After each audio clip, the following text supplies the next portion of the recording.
During his internship with a local veterinarian, Dr. John Burress discovered that he was allergic to animal hair, which strongly influenced his decision to change his career path from animal care to caring for people.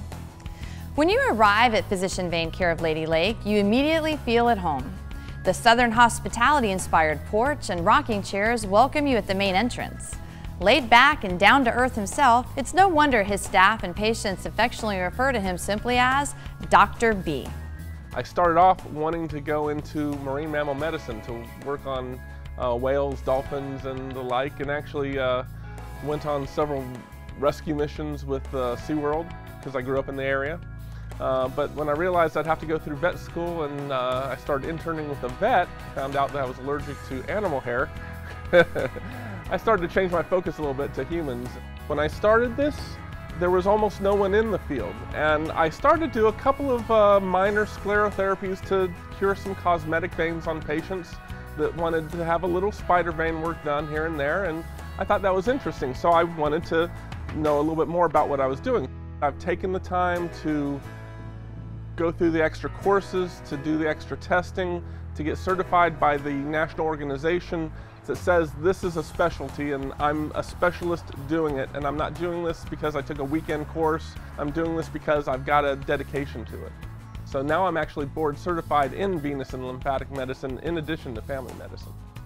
Our services include everything from the smallest veins and the spider veins, the telangiectasias that you see with people that are primarily a cosmetic concern, to the larger veins, the big bulging veins that can cause people significant pain and discomfort, and also make a serious health risk because it increases the chance of DVTs. A DVT is an acronym for deep venous thrombosis. Deep venous thrombosis, fancy word for it's a clot. And the clot can clog the return of the blood from the lower extremities back up to the heart. In a terrible situation, you might get a piece of that clot that breaks off and actually goes to the heart or the lungs or the brain, causing stroke, heart attack, or pulmonary embolism. So not all DVTs cause strokes, but it is a serious risk for a serious health problem. In the old days, all we had to do to treat veins was stripping.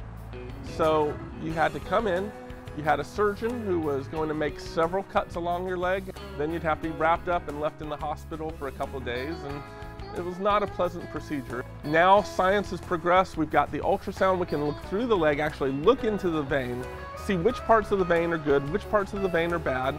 We can then treat that with lasers or chemicals based on whatever we want. And the patient can actually be out and playing golf in that same afternoon. A lot of people have some concerns about how this is going to feel in terms of pain. And for the most part, there's really very little pain associated with this whatsoever. The needle stick that you feel is going to be comparable to getting a flu shot. Almost everyone afterwards says it was nothing, and they'd much rather go through what minor discomfort they did and than continue having the aching and the cramping and the swelling that was part of their varicose vein disease. When you come to Physician's Vein Care, you have a strong focus on the patient, and that's our overriding principle. Take care of the patient, and everything else will take care of itself. In addition to family medicine, Dr. Burress tells us he is the only full-time board-certified physician in venous and lymphatic medicine in the Villages area.